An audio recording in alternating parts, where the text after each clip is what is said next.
These are no ordinary Christmas lights. These are 12-volt WS2811 addressable pixels in a combination of standard bullet pixels and faceted C9 bulbs, all driven by a Dig Uno controller running WLED. I know that sounds complicated, but it's really not hard to do. In this video, I'm going to show you my complete setup, exactly what I bought, and how much it cost me. I'll also show you my favorite WLED effects and patterns that I'll be using on my house this Christmas. I'll put links to everything in the video description, as well as links to several other videos that got me to this point.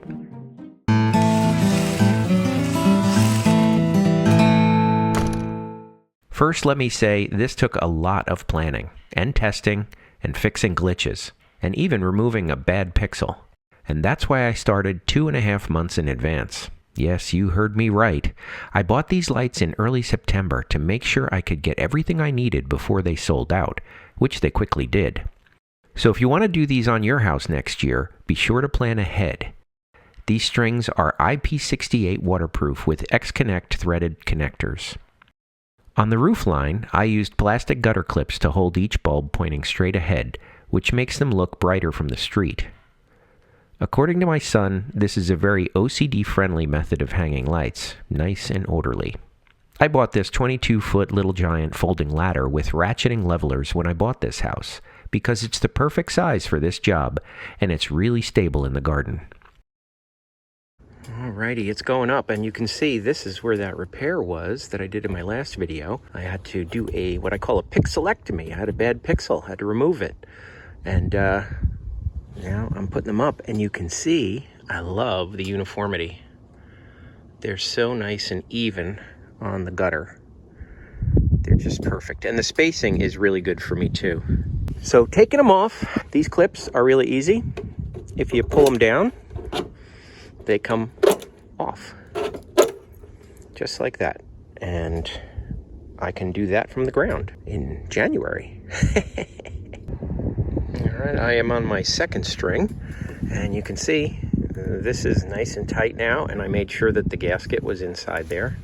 You need that, and then it just can lay inside the gutter. It's completely waterproof, so I find it easiest to put a bunch of clips on the gutter first, and then put my lights in and move them over to where they need to be. Okay, a couple of notes here for this transition from the gutter up to the roof. First and foremost, I'm leaving a spare bulb inside the gutter, and I'm doing that because I already had a pixel go bad on me, so one could go bad along this line, and I need to get it from somewhere, so that's why I like the idea of having a spare here. Same thing with the ones that go up on the ridge. Now, I know some of you are going to say, hey, Chris, why are you using different clips here? These also work on shingles. Well, they do, but they make it stand up, and I like them all standing out like these. So it's just a matter of preference. I'm using two different kinds of clips. And yeah, like I said, preference. These are much easier to put on the ground. It just barely fits through that hole, and then you can slide it down right around the bulb itself. And it sits really nice and tight. So that's how I'm going to do those. Every pro will tell you the cardinal rule of hanging C9 bulbs is to have a single light at the peak of the roof. Look at any professional installation and you'll see it's true. I know many of you are going to say, Chris, you're nuts to go 18 feet up on a ladder at your age. You should do permanent Christmas lights. Well, fear not, I'll be investigating those options with my HOA this year, and stay tuned and I'll let you know what happens. Alright, the wreath is up and working, and that cord comes down into the gutter and connects to the end of the string. Now, one interesting thing on the end of the string is right here. I had too many lights from the peak, and rather than cut the string, I decided to leave them in the gutter, and I counted them, there's 17 of them. I'm just going to create a segment of 17 and just keep them solid black, so no stray light comes out of the gutter. And then that way I could reuse these lights for some other purpose, or use them in another house, whatever the case may be. I didn't want to cut the string. what I realized is I just had to shorten this one segment to 132 instead of 149, and you can see they are now off. I put bullet pixels in the wreath over the garage and on the evergreen tree in the garden. For the ground string, I placed a blank cap in the end connector to keep it watertight, and used inexpensive ground stakes to hold them upright and border the garden. Okay, I have everything installed at this point, and you can see I have the roof line done, and the wreath has pixels in it, and then I have the ground stakes here bordering the garden, and I have pixels in this evergreen tree here in the corner too.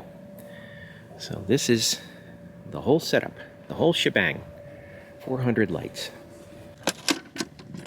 Now over here I have a weatherproof box with a 15 amp 12 volt power supply, and that's driving that Dig controller, which has two outputs on it, two channels, channel 1 and channel 2, and it also has external Wi-Fi, and that gives me the best signal out here. I have no problems with connectivity.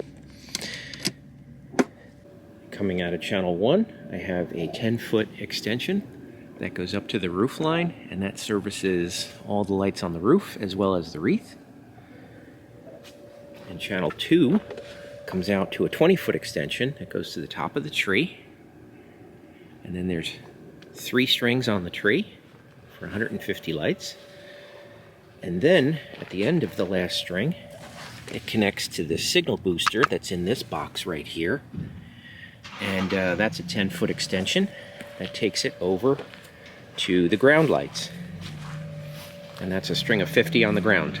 I also have another signal booster, which is a Falcon F-amp, spliced into the extension going to the wreath. So what I have here is 200 lights on each channel, and I have no power problems whatsoever, no power injection needed. And my control box over there is plugged into an extension cord here in the garden, and there'll be other decorations here in the garden after Thanksgiving.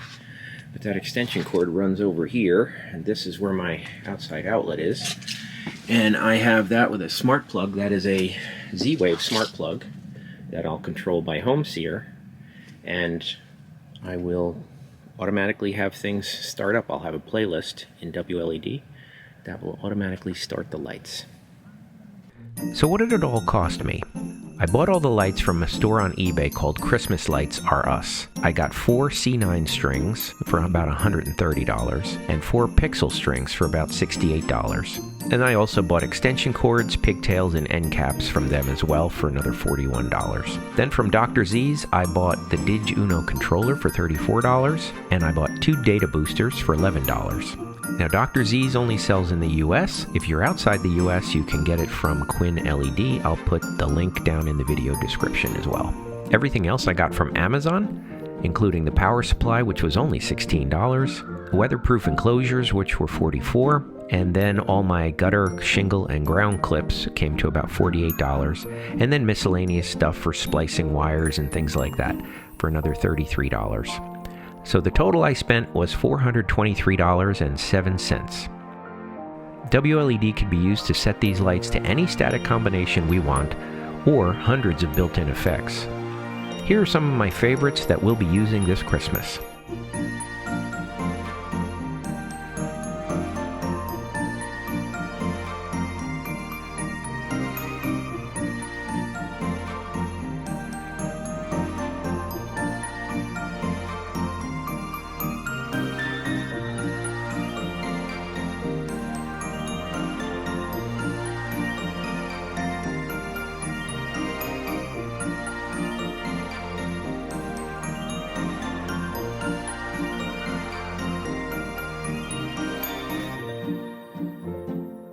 I will warn you that this hobby is addictive, and WLED is like a gateway drug to those fancy dubstep light shows you see on YouTube. Please give this video a thumbs up and leave me a comment with your thoughts. If you need shade on your deck or patio this summer, check out Toya Grid Pergola Kits. You source the lumber locally and can assemble this modular system in as little as 30 minutes. Check the video description for links to videos and more information about Toya Grid.